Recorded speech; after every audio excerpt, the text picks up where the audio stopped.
Everyone. So we have confirmation that Sidney Prescott is in the upcoming Scream 7.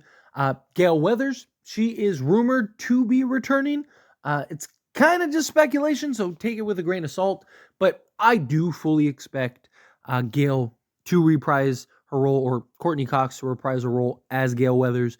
I do expect these two to be in this upcoming installment, Scream 7. But one of the big things is like, what direction are they going to go? Is this going to be a continuation? Is this going to be a pickup of the previous films, right? Is this actually like Scream 7? Or is this going to be, maybe potentially a retcon film? Is it going to be like a requel? Is this going to be, maybe even like a Scream 4? Where it's like, hey, the Scream 4 and 5 and 6 are kind of like its own things. Let's pick back up from when Sidney,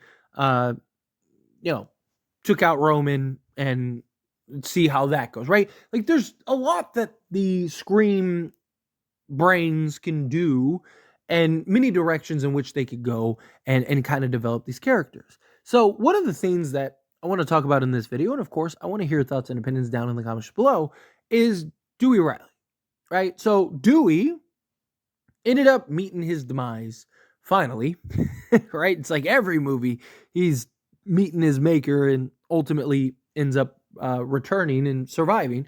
But we saw in Scream 5 him actually be ended, right? And with that, a lot of people were kind of split. I personally was okay with it. You know, one of the big problems with like having the same three characters, as beloved as they are and as much as we love them, and of course, like I grew up with these characters, right? So I love these characters.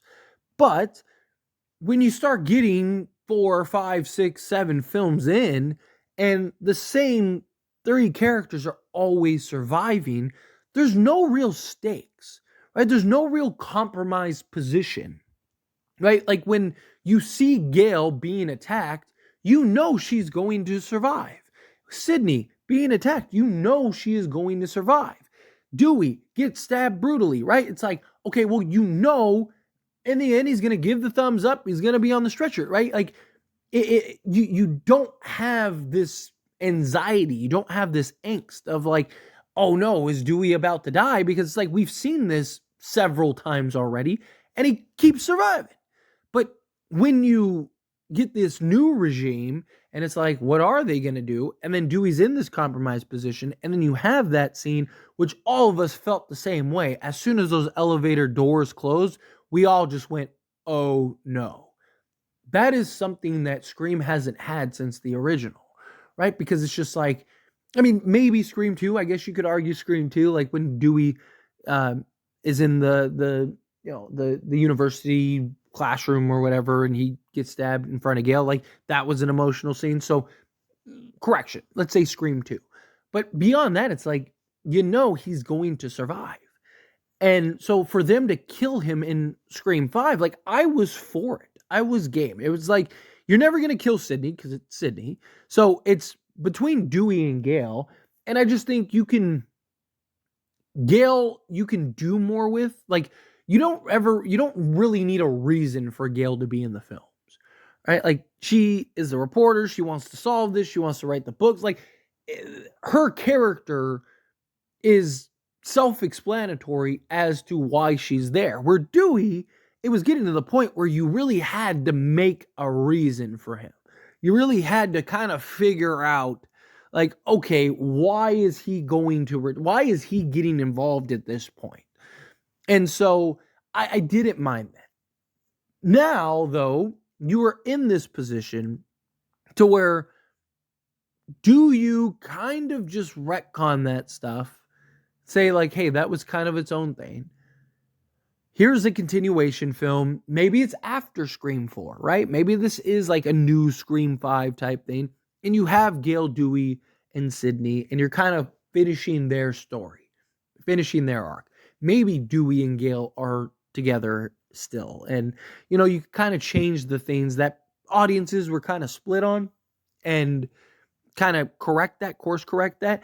I don't even me personally, to an extent, is kind of split on it, right? Because it's like, okay, what's done is done.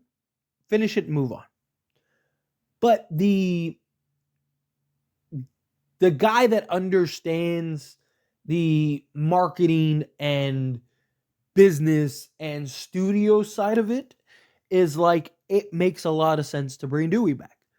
Because David Arquette can be a draw, he can be a marketing ploy, a marketing tool, right? Like, you know, there's gonna be a large group of people that are extremely happy he's back. There's gonna be some people that, of course, are gonna be upset, but guess what? They're probably gonna be curious to see, like, do they kill Dewey again? Like, what ends up happening here, right? Like, and I think from a creative standpoint, you can kind of mess and toy with the audience, because now it's like, if you put Dewey in a compromised position where it looks like he's going to be killed, guess what we're all going to think? Are they really about to do it again? Right? Like, so I do think you can kind of toy and play with the audience a little bit, which is always good for, you know, audience engagement and just word of mouth. So I am kind of split on it, because it's like, even especially if you like want to do like the grandiose type thing, it's like, okay, it would make sense to kind of have Dewey involved in some extent, especially if this is kind of the write-off story. It's like, okay, now personally, like the fan in me is like, just move on, right? Like, what's done is done. You killed Dewey. Don't rehash it. Don't bring it back up, because you can run into some level of controversy. So part of me is like, oh, just be done with that. But again, I kind of default to like, you could kind of use Kevin Williamson, because he's directing this film, as your out, right? It's like, oh, you know, yes, we killed Dewey under radio silence. Well, Kevin Williamson, he's back. He's the director. You know, he's the creator. You know, he never really wanted Dewey to die. So, you know, Dewey's back in good faith to Kevin Williamson, right? Like, you can kind of do it and everyone just goes, oh, okay. Like, you know, you kind of have your out, so to speak. So to me, it's kind of like, you could do it and get away with it, I think. I genuinely do. But I've been of the mindset for a while now of like, let's just move on. Right? Like, let's just, like, in all honesty, of the big three, OG3, I think that they should move on, period. I think that you could have killed Gale in Scream 6 and it would have been totally fine. I think most people kind of expected it. I think you could have easily moved off of her. Sidney living her best life. It's over. It's done. Right? And you kind of move off of these three. I just think, you know, I love these characters. I love the actresses and the actor. But all good things kind of come to an end. I also love Scream and want the franchise to continue. And I'd like to see new directions and fresh takes in this franchise to continue. And I just, this upcoming film, I get it, right? All the circumstances that went on behind the scenes, you know, everything with Melissa Barrera, all that stuff, you know, I'm not going to get into, I've already talked about it enough. My thing is that, like, with everything that has gone on, I understand why you're kind of like, hey, we need to bring back the OGs, right? I get why you're kind of like, you know,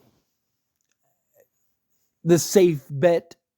Like, we're not in a position to take a risk here. Like, we got to take the safe bet. And to me, I'm totally okay with that for this reason. But after this film, to me, it's kind of like, let's be done, right? Like, tell a good story. Tell Sidney, Gale, if you bring back Dewey again, or just keep Dewey dead, which I think if I had to guess, like, if I had to, like, place a wager, I would wager that they keep Dewey dead. But it is definitely, again, they kind of have their justification. And, you know, I mean, the group of people that never wanted him to die to begin with, they're not going to complain.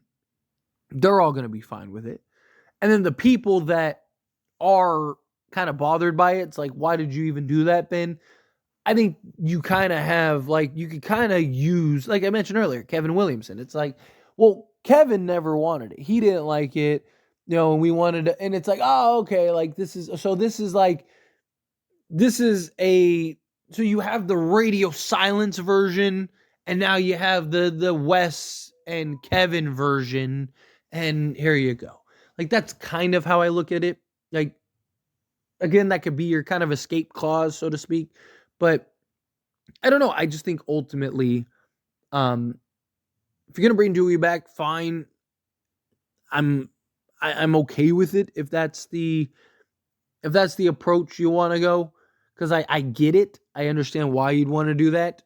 Again, these are just my thoughts. I like. There's no. I want to make it clear. Like, there's not like rumors or anything that that's the direction in which they're gonna go. But I do think it is something that is plausible. But my thing is like, okay, if you're going to do that, then fine, do it, be done, move on, call it, a career, so to speak, right? For these characters, and just kind of put them to bed, move on. And I think we'll be in good shape. But anyway, as always, this is a discussion. I pass a question on you. Let me know your thoughts and opinions down in the comments below. What do you think? How do you feel? Do you think that they should bring back Dewey? Do you think no, leave Dewey dead?